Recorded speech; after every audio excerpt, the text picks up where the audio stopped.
Hi friends, இப்போ பார்க்க போகிற ரெசிபி பார்த்தோம்னா திணை பாயாசம். இதுக்கு நல்லா க்ளீன் பண்ணின திணை ஒரு 100 கிராம் எடுத்திருக்கேன். ஒரு 2 டேபிள் ஸ்பூன் பாசிப்பருப்பு, இது 200 கிராம் வெல்லம் வச்சுருக்கேன். இப்போ திணையை நல்லா ரோஸ்ட் பண்ணிக்கலாம்.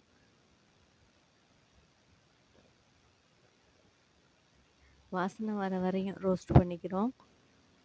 இப்போ இதோட கொஞ்சமாக பாசிப்பருப்பையும் போட்டு சேர்த்து பண்ணிக்கலாம். தனித்தனியாக வேணாலும் பண்ணிக்கலாம்.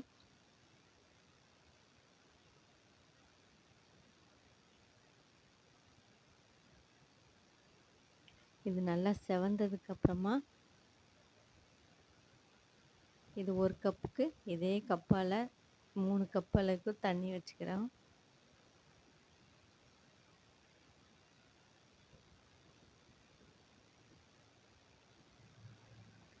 ஒரு 4 to 5 விசில் வச்சு எடுத்து வச்சுக்கலாம்.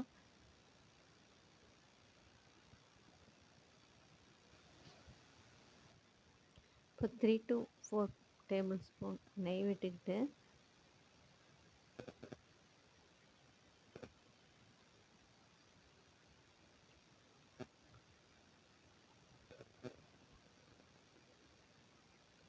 முந்திரி திராட்சை ரோஸ்ட் பண்ணிக்கிறேன்.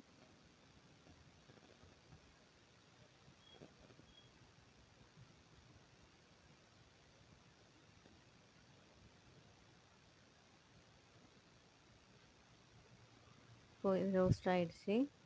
இப்போது 4 to 5 விசில் வச்சு எடுத்துகிட்டு இப்போ இது நல்லா வெந்திருக்கு. நல்லா குலைவாக வேகணும்.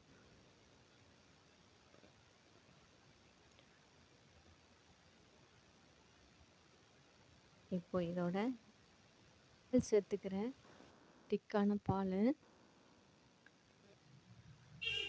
இப்போ இதை ஒரு 5 மினிட்ஸ் நல்லா கொதிக்க விட்டுட்டு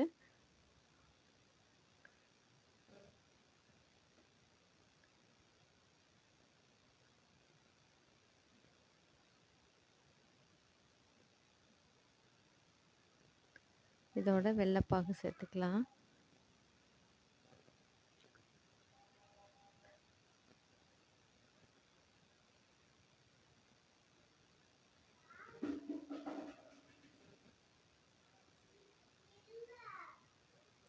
இப்போ ஒரு கொதி வந்ததுக்கப்புறமா எடுத்துட்டு முந்திரி திராட்சை சேர்த்துக்கிறேன்.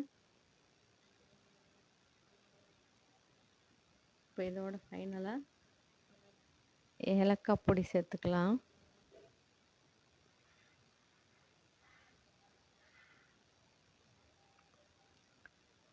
இப்போ ரெடி ஆகிடுச்சு டேஸ்டியான திணை பாயாசம். வீடியோ லைக் பண்ணிங்கன்னா மறக்காமல் ஷேர் பண்ண சப்ஸ்கிரைப் பண்ணுங்கள். தேங்க்யூ.